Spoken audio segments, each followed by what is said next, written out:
Hello and welcome to this week's episode of Market Talk. We've been away for a little bit, but we're back and we're raring to go again.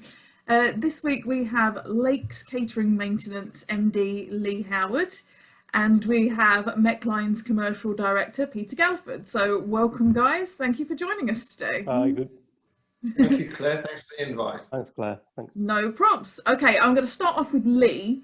So I know Lakes was planning at the beginning of the year to do a bit of a restructure in terms of staffing. So how have you gained the confidence to actually continue that now? Because obviously pandemic has thrown everything into chaos in the meantime.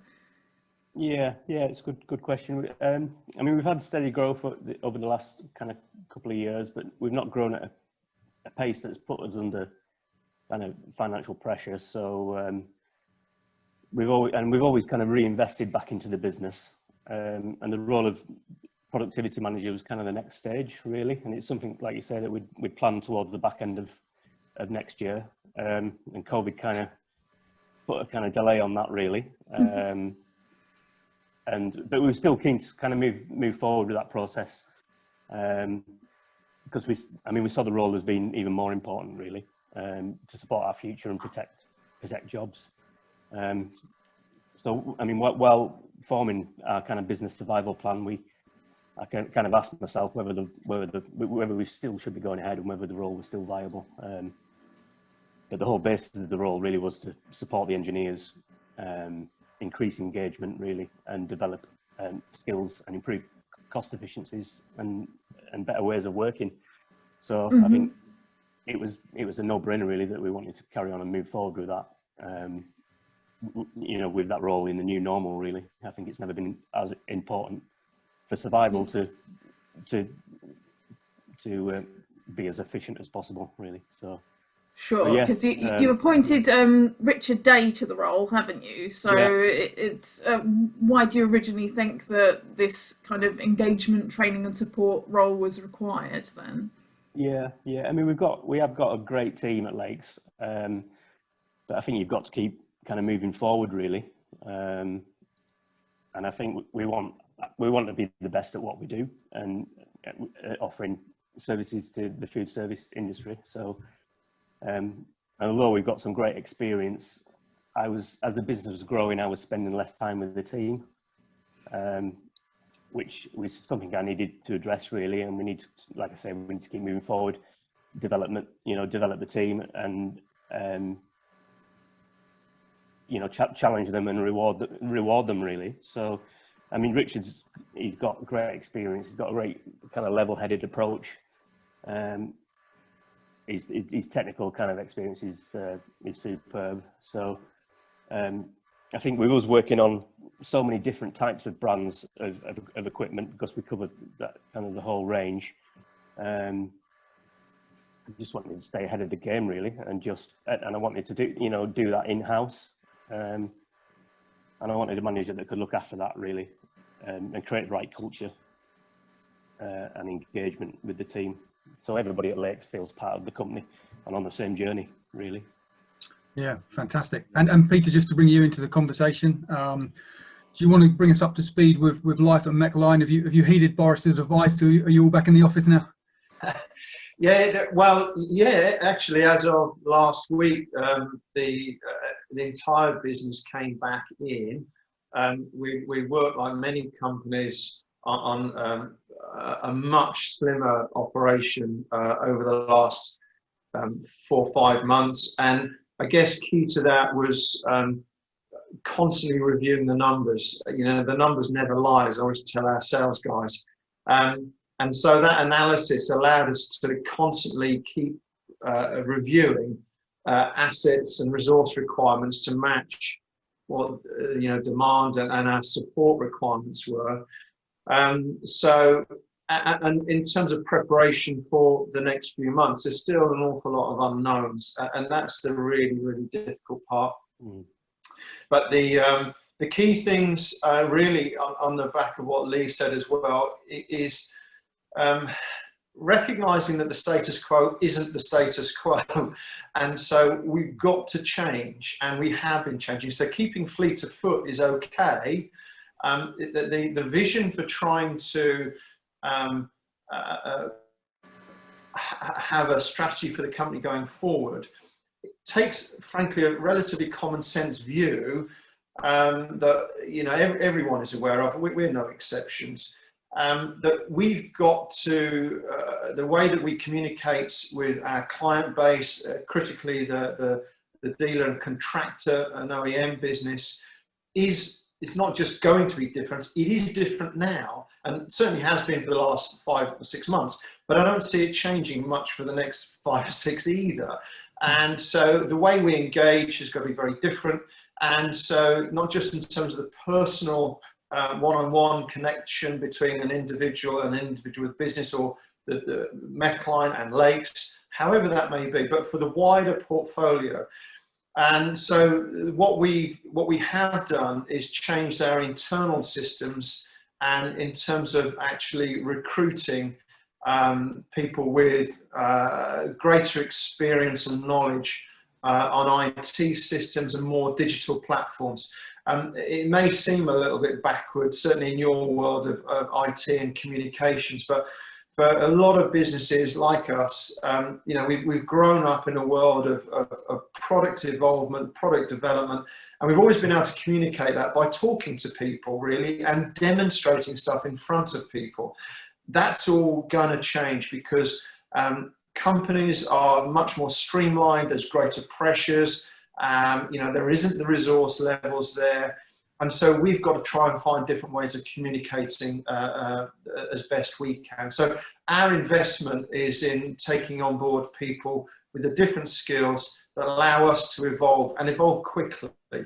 Because, you know, we can't wait for this anymore, just again, like many, many others.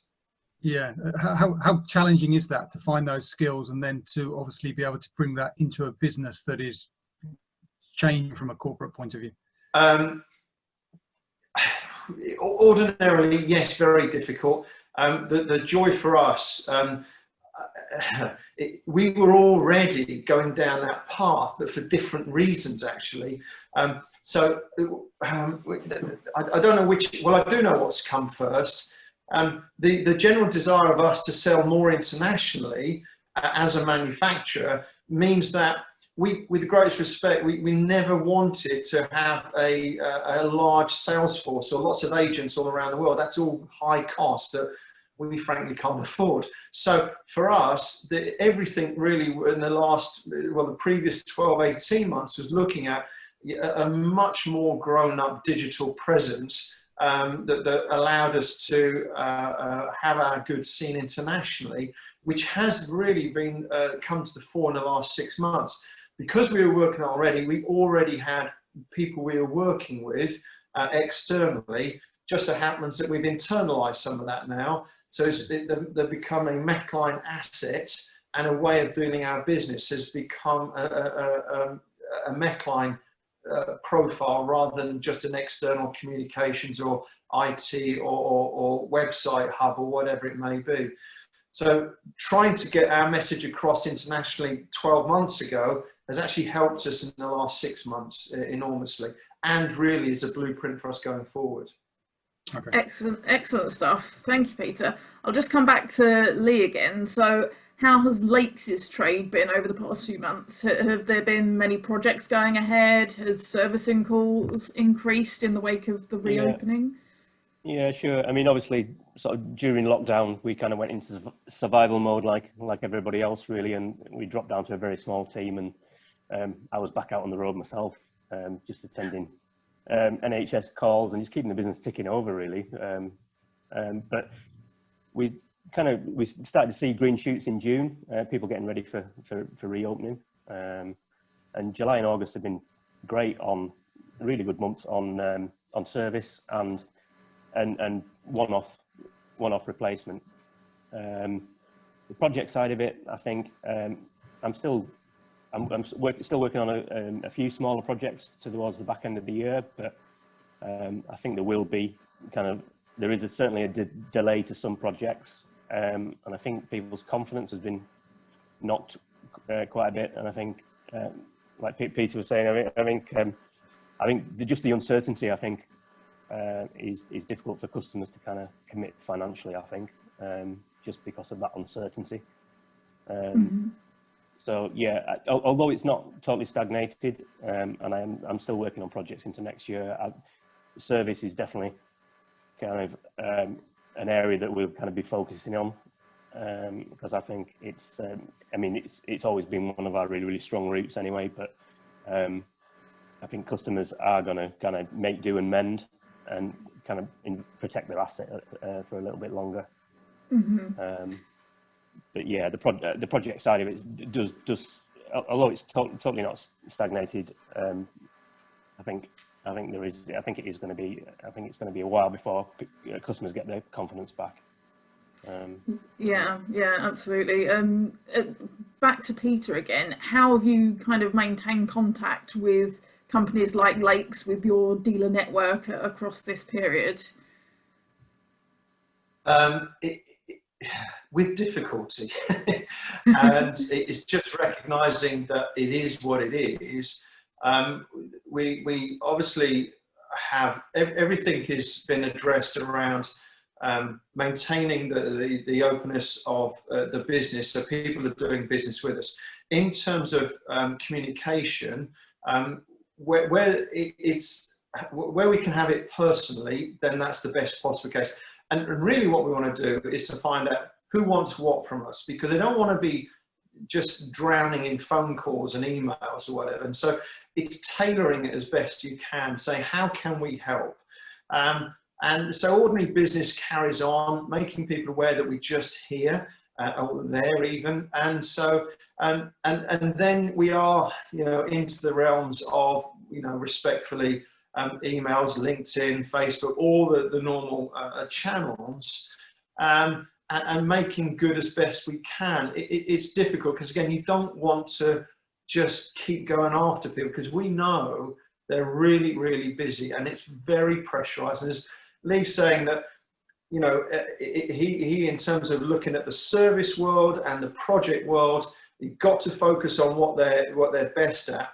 And for us, we've got to try and follow that lead as well, to say, well, how can we support you in that role?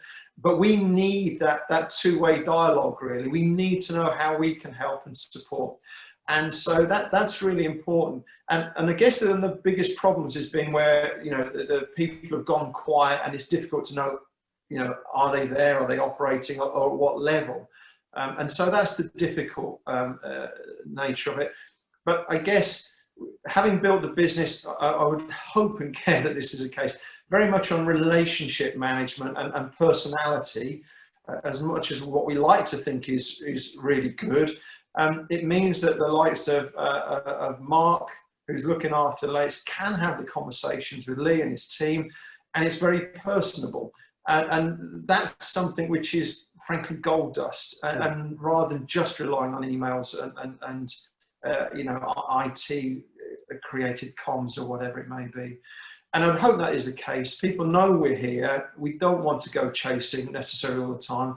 We put the information out through you guys in the trade press about products or initiatives, anything we're doing, and that normally spawns a high level of response as well, to which we return to. So yeah, it's difficult. It really is. And these are unprecedented for anybody these times. Yeah, Peter, looking at your product set, you've obviously got several brands there that really lend themselves to the kind of hygiene and cleanliness and efficiency side of the market. What has it been like over the last few months as operators have adapted to the new climate? So the quick win, relatively, albeit there's something that we'd care to see much evolved. So hand washing, general hygiene, cleaning, that has been at the fore of everyone's thinking. And so the quick fix to get products out there, where hand washing, not always had the importance it should do, not in this country, in terms of the legal obligations, the standards, the food safety standards, etc. So that was a quick win for us, and indeed many others as well. And we've constantly been promoting hand-free hand washing systems, And it shouldn't be optional. It just should not be optional. And when you go to other countries and see the legislation, it's normalised. And so that's one of our great clarion calls, really, hand hygiene and safety from that point of view. But we do want to see that promote and push from the operator side. And you know, getting into legislation, I know, is long and drawn out, but it just shouldn't be an option. And you know, in countries where they created the legislation, the drop-off in out-of-home eating incidents of food poisoning are staggering. And so the same thing applies for COVID and any transmittable diseases. The same thing applies. Relative to the other, you know, the huge initiative that we've been party to in terms of air and surface sterilisation, fortuitous or not, we launched Hygienics at the back end of last year. We were at the show at Excel HRC in mid-February and launched it. I think it was there that you, Andrew, or Claire may have coined the safest stand at the exhibition.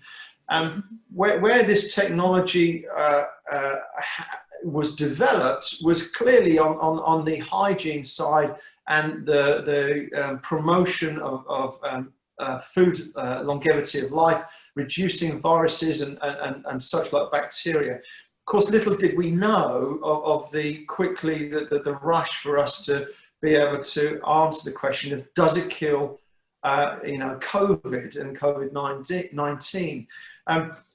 We didn't know because no one had ever asked us that question before. Now, very quickly, that then followed an awful lot of research and testing, pulling a lot of historical data. And of course, the answer is yes, but there's a significant caveat. We've seen a lot of rather silly claims in the last weeks and months by people talking about this product absolutely guarantees to kill COVID. No one can actually say that because, to the best of our knowledge, you can't actually test against that specific virus because laboratories around the world haven't been allowed to do that. What we do know is, as an envelope virus, that many of the co-families, the novavirus co-families, are killed through plenty of testing results. So we know by association, yes, it does. And the key thing for us to get that message across, because as is always the case when opportunities arise, there's suddenly lots of other products turned up into marketplace as well. And there's you know, a lot of you know, different information sources. And to a degree that also raises concern, sometimes cynicism, saying, yeah, you just jumped on the bandwagon. Well, we were already riding up front really with this, say back in October, November last year.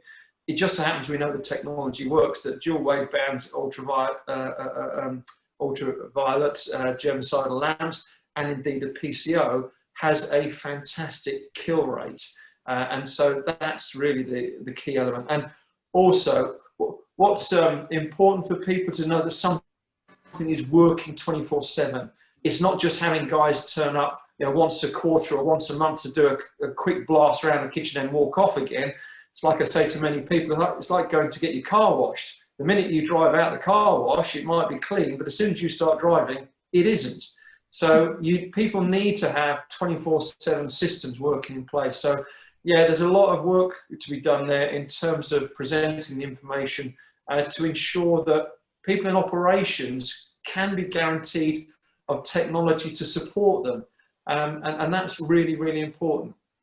Can I just add, I was picking up on one of your, sorry, I know there's time there, but I was picking up on one of your features last week, Andrew, about the issues of the Eat Out scheme, and the fact that, I forget the name of it, you had sorry, I did write his name down, Andrew Howe, who was from writing a piece about this Eat Out scheme is all very well and good in the summertime, but what happens in autumn and winter?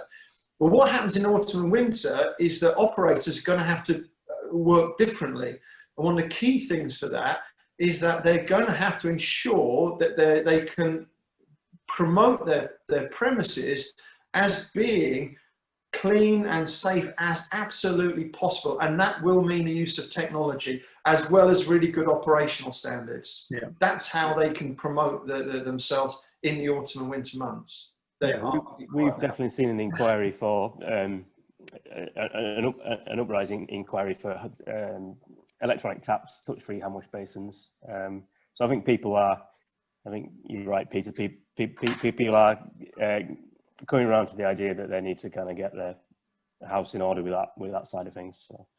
Yeah, certainly. And Leigh, to keep with you, you know, from your perspective and your position in the market as we move forward, what are you looking for in terms of support from suppliers? What's important to you moving forward?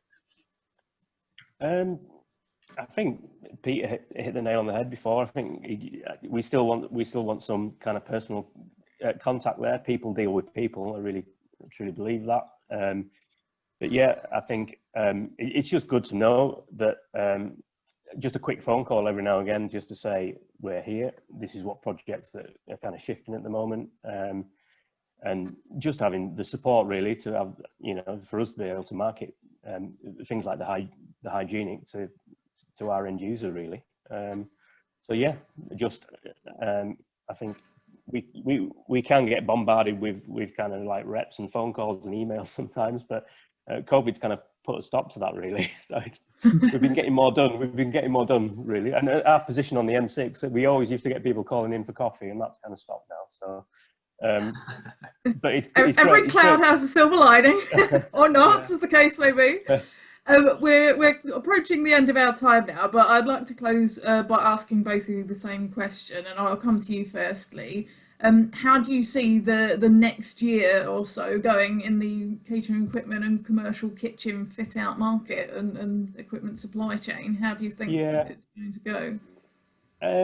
Again, I think like I said before, I think projects will be less likely to kind of go ahead until there's some kind of certainty with maybe a vaccine and some kind of, you know, kind of security and a bit more certainty to the future. Whether, I mean, I think it's really early days whether we're going to get a second spike, and I think winter might be quite difficult. But I mean, the feedback that I'm getting from the customers in the lakes, that there's a strong evidence that there's going to be like an extended season. So, and there's been a really good couple of months. People have been kind of reporting kind of 90%. Up to 98% occupancy in the hotels, which is great. And the feedback I'm getting from customers, they're booked up right until into November.